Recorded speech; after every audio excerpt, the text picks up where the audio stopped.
Assalamualaikum warahmatullahi wabarakatuh. Assalamualaikum warahmatullahi wabarakatuh. Izin bertanya, di tahun 2012 saya membeli rumah dengan cara kredit via bank X. Saya tidak perlu sebutkan ya. Saat itu saya belum paham dengan transaksi riba. Nah, sekarang cicilan rumah tersebut masih tersisa kurang lebih 6 tahun lagi. Berdosakah jika saya tetap lanjutkan sampai cicilan selesai? Atau saya harus meninggalkan atau menjualnya? Baik. Islam itu bijak, nggak langsung tiba-tiba begini. Ini kan udah 6 tahun katanya, berarti kan berproses nih dalam berjalan ini. Sekarang ditimbang dulu. Kalau hifdzul mal dengan hifdzul nafsi itu kuat mana? Ini ada hifdzul nafsi nih, ini ada hifdzul mal, ya kan? Baik, antara hifdzul nafsi bertemu dengan hifdzul mal, yang paling kuat yang mana? Menjaga jiwa atau menjaga harta? Paling gampangnya gini lah, mencuri itu haram nggak? Apa? Haram ya. Kata orang semua mencuri itu haram kecuali mencuri hati anak bapak mertua dia. Dengan cara yang dibenarkan. Baik, semua mencuri itu haram, nggak boleh. Gimana kalau ada orang lapar, sangat lapar, yang jika dia tidak mengonsumsi sesuatu, resiko kepada jiwanya. Lalu dia lihat ada makanan tuh yang bukan hak dia, diambil itu untuk memenuhi hajat laparnya sehingga terjaga dari serangan-serangan yang berpotensi menghadirkan kematian. Walaupun kita katakan kematian itu ajal, tapi tetap ada sebabnya kan. Baik, apa hukumnya mengambil barang bukan punya orang lain untuk menjaga nyawa misalnya di situ? Tuh. Itu ada detailnya lagi, ada detailnya. Nggak bisa langsung disampaikan boleh, entar berapa juta orang pada mencuri itu. Ya nggak bisa begitu. Ada turunannya lagi. Itu pernah kejadian di masa Umar bin Khattab. Ya, saking terpaksanya dia mencuri, mengambil buah atau makanan tertentu, dan ketika akan dikisah disampaikan kisahnya, dimaafkan, ma'dzur. Ya, malah balik mengevaluasi, nangis itu luar biasa nih presiden nangis kan. Takut dihisab sama Allah karena ada satu rakyatnya yang kelaparan. Saking takutnya gitu. Ya, sampai kan terkenal kalimat Umar itu, kalaupun ada kambing di satu wilayah terpencil di bagian kekuasaan yang aku pegang, kemudian kakinya terpeleset aku nggak tahu, itu diistighfarin sama Umar. Karena khawatir ketika kambing itu mati, nggak bisa dikonsumsi sama yang punyanya dan menjadikan dia kelaparan. Itu sampai ke situ mikirnya. Ya, itu menurut saya sejarah Umar itu patut ditiru. Anda kalau mau jadi pemimpin tuh keluarkan tuh fikihnya Umar itu, dan itu akan luar biasa tuh. Luar biasa dahsyatnya. Nah, ini yang saya maksudkan.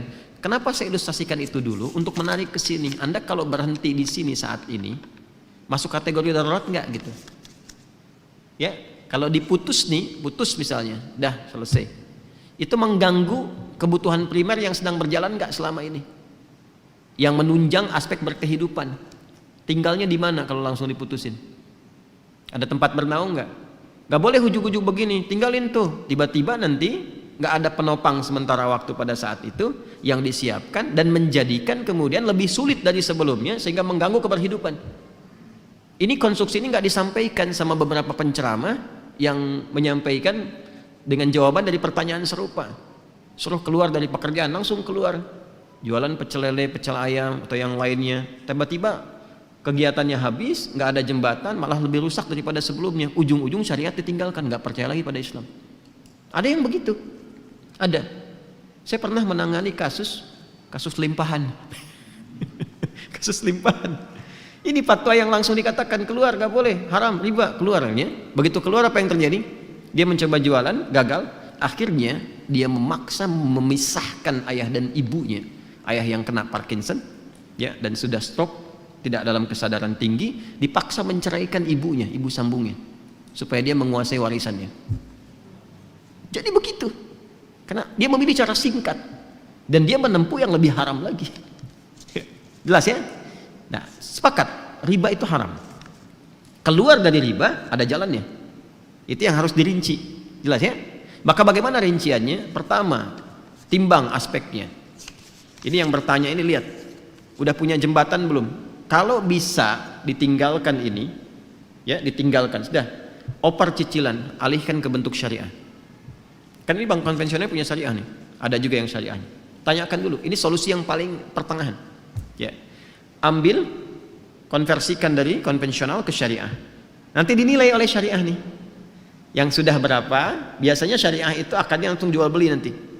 Ya, ini dinilai berapa asetnya, harganya berapa, cicilan yang ke banknya yang konvensional berapa, dilunasin oleh bank syariah. Nanti ada skema untuk penjualan. Dari penjualan itu terjadi akad yang dibenarkan. Setelah akadnya terjadi, lanjutkan cicilan. Itu jalan tengahnya. Jelas? Nah, lalu bagaimana status riba yang sebelumnya? Dengan ketidaktahuan, setelah itu tahu, Masya Allah, lanjutkan ayatnya. Ya, lanjutkan ayatnya. Yang ke kalimat, Ya ayyuhalladzina amanu taqullaha wa dharu ma baqiya minar riba. Ada? Terus sampai ke bawah, sampai ada katarangan, falahu ma salafa wa amruhu ilallah. Ada ayatnya? Terus sampai ke bawah, terus sampai walahuma salafa wa amruhu ilallah. Ada ayatnya? Baik, jika ada yang sudah terjebak kepada riba, kemudian dia mau berpaling, bertobat, yang sebelumnya karena tidak tahu, ketika dia putus itu, yang sebelumnya terampuni oleh Allah Subhanahu wa taala. Ma'dzur, diampuni. Serahkan kata Allah urusannya kepada Allah. Sudah, Allah maafkan, itu selesai, sekarang perbaiki. Nah, kalau mampu dilakukan itu, konversikan dari konvensional ke syariah, plus dari syariah nanti dinilai, teruskan cicilannya. Kalau susah, tidak ada dan sebagainya, lihat dulu nih, lihat dulu. Ini kalau pindah, dilepas, pindahnya kemana? Jangan sampai terjadi tiba-tiba rumah dijual, nggak ada tempat bernaung, setelah itu meminta-minta.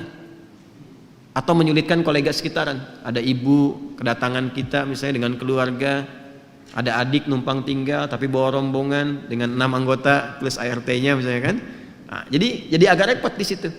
Maka ketika ada kondisi seperti ini, dalam kondisi darurat yang sudah berlangsung, maka berlaku kaidah ad-daruratu tubihul mahdzurat. Dalam konteks darurat membolehkan sementara waktu sampai dengan tuntas ini selesai. Tapi minta kemudian diakadkan supaya akadnya bisa diperbaiki. Flat. Ya, nggak ada tambahan kalau begini, kalau begitu, maka konsekuensinya harus berusaha untuk membayar sesuai dengan temponya, jangan sampai telat sehingga muncul kemudian akumulasi kembali yang jatuh pada hukum yang keliru di situ. Paham sampai sini? Awas, ini konteks darurat ya, jangan disamakan dengan hukum normal. Kalau bisa kemudian kita dapat alternatif, saya pengen keluar dari sini, betul-betul keluar. Oke, saya mau beli rumah kecil aja, sementara, atau rumah dengan standar yang sama di tempat yang agak berbeda. Ya, yang nilainya bisa lebih murah untuk dibeli, tapi keadaan rumahnya nyaman serupa gitu. Dan cukup ketika dihitung, ini kalau dijual, alhamdulillah dapat yang ini, nikmat dijalani, bebas dari riba, dan bisa diputus di sini. Bisa disolusi. Kalau itu bisa dilakukan. Nanti janji Allah akan mengganti yang itu dengan yang berlipat lagi. Ya, paham ya? Nah, itu 3 bagian ini yang harus saya terangkan. Tinggal melihat ini yang bertanya kepada keadaan dirinya. Jelas ya? Jadi sekali lagi, timbang ke keadaan dirinya. Kalau sekiranya bisa dikonversikan kepada syariah lebih bagus. Kalau sifatnya kemudian darurat, maka diselesaikan apa yang harus menjadi kewajibannya ini, sambil banyak beristighfar kepada Allah Subhanahu wa taala dan mohon solusi kepada Allah ya, dari sambil proses berjalan sehingga diberikan naungan-naungan pijakan yang kuat untuk segera meninggalkan itu. Kemudian yang ketiga, kalau ada tempat yang bisa digunakan untuk jadi alternatif, jadi pilihan lebih bagus, jalani itu. Dan jangan gengsi ya, gengsi itu hanya status kemanusiaan aja. Tetap kalau udah meninggal sama juga. Anda mau yang di komplek, orang bilang kota dengan kampung, tetap meninggal dikuburnya di mana? Tanah juga. Jelas ya? Saya kira saya sudah jawab ini ya. Jadi tinggal mengukur, dipraktekkan. Mohon izin, agama itu harus komplit disampaikan. Kalau enggak jadi bencana nantinya. Enggak bisa kita, oh ini ambigu, yang jelas aja yang mana. Yang jelas itu yang saya terangkan. Jelas ya? Yang jelas itu yang saya terangkan. Nanti pilih di mana yang paling berkesesuaian untuk kita saat ini, itu yang ditempuh. Itu jadi jembatan. Paham? Baik.